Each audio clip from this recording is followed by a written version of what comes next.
Start చేయాలన్న ఒక అవకాశం అనేది కల్పిస్తుంది ప్రభుత్వం.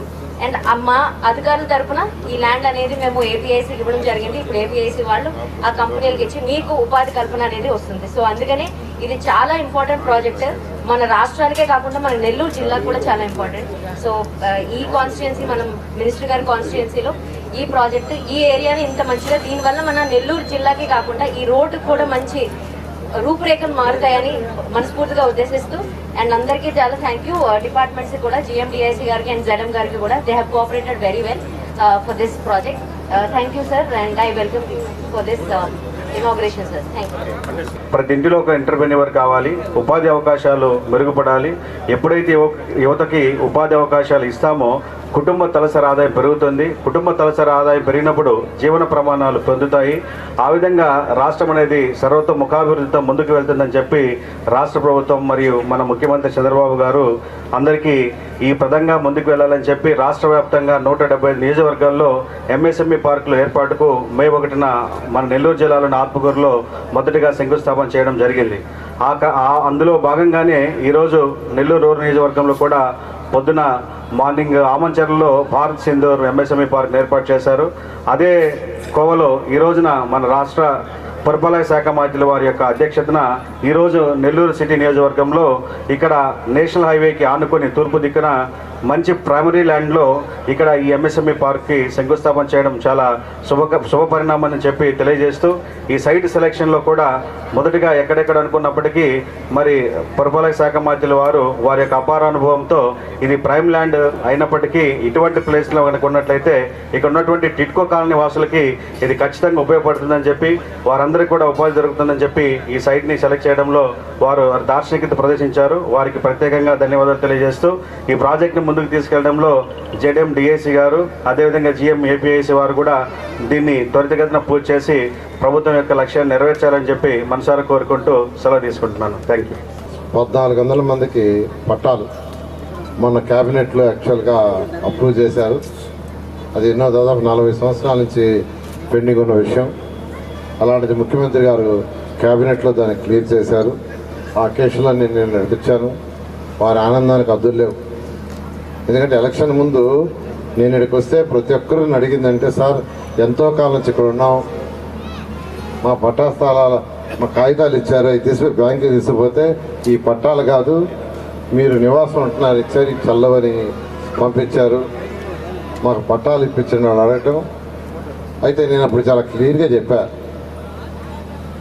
ప్రభుత్వం వస్తే నేను గెలిచేవాడు కాదు, ప్రభుత్వం వస్తే అధికారం తీసుకొని ఇక్కడ తీసుకొస్తాను, మీ దగ్గరే కూర్చొని పెడతా, మీ దగ్గరే డిస్కస్ చేస్తా, వీలైతే చేయిస్తానని చెప్పా.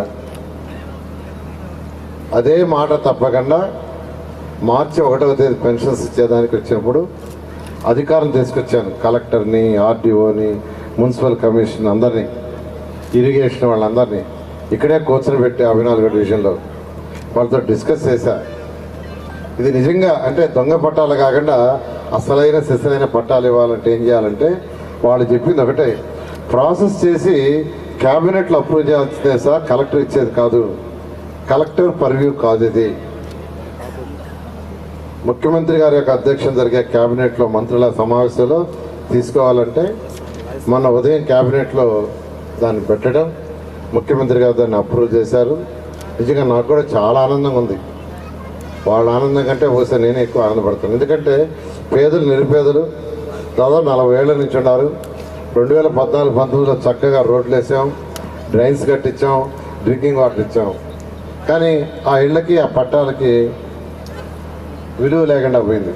వాళ్ళు ఇచ్చి పట్టాలు కాదు, ఇచ్చిన కాగితాలకి గత ప్రభుత్వం. సో నిజంగా నిన్నే ఇక్కడికి వచ్చాను, వాళ్ళందరూ నన్ను ఎంతో ఆదరంగా యాక్చువల్గా ఇచ్చేశారు. ఈరోజు మళ్ళీ ఇక్కడికే 54వ డివిజన్లో ఒక మంచి కార్యక్రమం ఇది.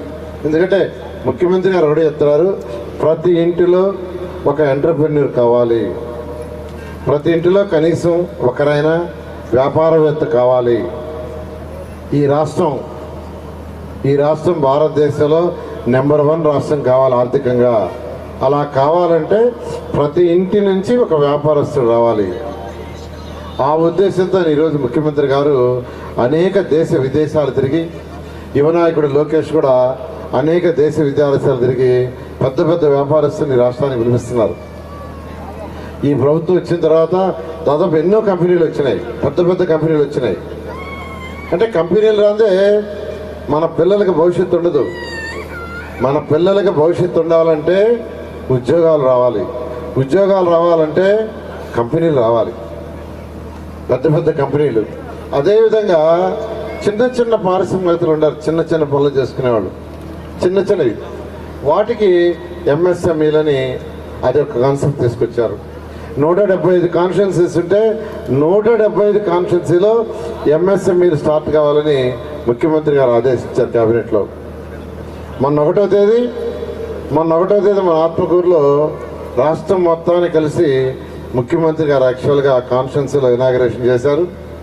రాష్ట్రంలో ఉన్న అందరు మంత్రుల్ని 10వ తేదీ లోపల వాళ్ళ కాన్స్టిట్యున్సీలో దీన్ని శంకుస్థాపన చేయమన్నారు. ఆ ఉద్దేశంతో యాక్చువల్గా ఈరోజు 54వ డివిజన్లో ఈ స్థలాన్ని యాక్చువల్గా ఫైనలైజ్ చేసాం.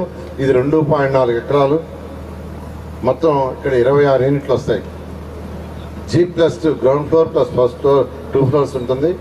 12 కోట్లతో ఫేజ్ 1లో అంటే మొత్తం 2.4 ఎకరాలు అయితే ఫస్ట్ 40 సెంటర్లో ఇక్కడ ఒక 26 యూనిట్లు కడుతున్నారు. 26 యూనిట్లు. దీనికి కేంద్ర ప్రభుత్వం ఒక 70% ఇస్తుంది, రాష్ట్ర ప్రభుత్వం 30% ఇస్తుంది, రాష్ట్ర ప్రభుత్వం ల్యాండ్ ఇస్తుంది. ఇది అయిన తర్వాత యాక్చువల్గా ఏంటంటే ఈ యొక్క కన్స్ట్రక్షన్ అయిన తర్వాత ఎవరైతే ఇంట్రెస్ట్ ఉందో, అంటే ఇది ఇండస్ట్రియల్ లెక్క స్మాల్ స్కేల్, చిన్న ఇండస్ట్రీ. ఎంఎస్సీ అంటే మైక్రో స్కేల్. దీంట్లో ఎవరైతే చేసుకోదలుచుకున్నారో అటు ఇసరాక లాంటివి కానీ, మైన్ బుద్ధులు కానీ, ఇలాంటి ఏదైనా క్లాత్ కానీ ఏదైనా చేయదలుచుకున్నారో వాళ్ళు అప్లై చేసుకుంటే ఇండివిజువల్గా అయినా గ్రూప్గా అయినా 2-3 కలిసి 4 కలిసి అప్లై చేసినా వాళ్ళకి ఇది అలాట్ చేస్తారు. దీనికి సబ్సిడీ ఉంటుంది. ఎస్సీ ఎస్టీకి అయితే ఐ థింక్ ఆల్మోస్ట్ ఫ్రీనా 50%, ఎస్సీ ఎస్టీలకి 50% ఇస్తారు, బీసీలు ఓసీలకి వాళ్ళకి కొంత నిర్ణయిస్తారు. ఆ నిర్ణయించిన ప్రకారం యాక్చువల్గా అప్లై చేసుకుంటే వాళ్ళకి ఇస్తారు. ఇక్కడ 26 యూనిట్లు అంటే సుమారుగా నేను అనుకోవటం ఏంటంటే ఒక 100 మందికి, కనీసం ఒక 100 మంది దీంట్లో వ్యాపారవేత్తలు అవుతారు. ఒక 100 మంది.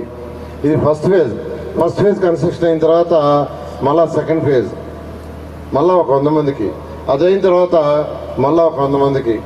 అంటే దాదాపు ఇక్కడ ఒక 500 మంది ఈ స్థలంలో సొంతగా వ్యాపారం చేసుకునేటట్టుగా G+2 ప్లాటెడ్ ఫ్యాక్టరీ షెడ్స్ అంటారు, కొత్తగా తీసుకొచ్చారు. అంతకుముందు అంటే ఇటువంటి చేయాలంటే ఏంటంటే రేకుల షెడ్ ఒక ఫ్లోరే ఉండేది, ఒక ఫ్లోర్ ఎంఎస్ఎంఈలో. అయితే స్థలాలు టౌన్లో దొరకవు కాబట్టి కొత్తగా ఇప్పుడు ఏంటంటే ప్లాటెడ్ ఫ్యాక్టరీ షెడ్ అని ఇండియా మొత్తం తీసుకొచ్చారు. G+2 ground floor plus 2 floor ఉంటుంది. ఈ విధంగా ఈ యొక్క కార్యక్రమాన్ని ముఖ్యమంత్రి గారు రాష్ట్రం మొత్తంలో 175 కాన్స్టిట్యున్సీలో ఫేజ్ 1లో స్టార్ట్ చేశారు. మనకు నెల్లూరులో ఇలా ఇచ్చేందుకు ముఖ్యమంత్రి గారికి నెల్లూరు టౌన్ ప్రజలందరి తరఫున ప్రత్యేకంగా ఐఐటి దిగ్గజం విజేతల శిఖరం Narayana residential schools.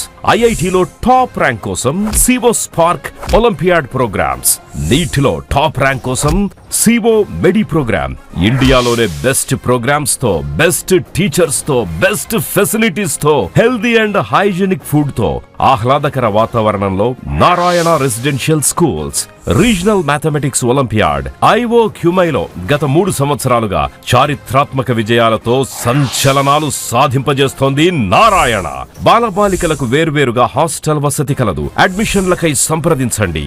Narayana residential schools, Dhanalakshmipuram, Nellore. Phones 8179880325, 8179880337 మరియు 8179881189.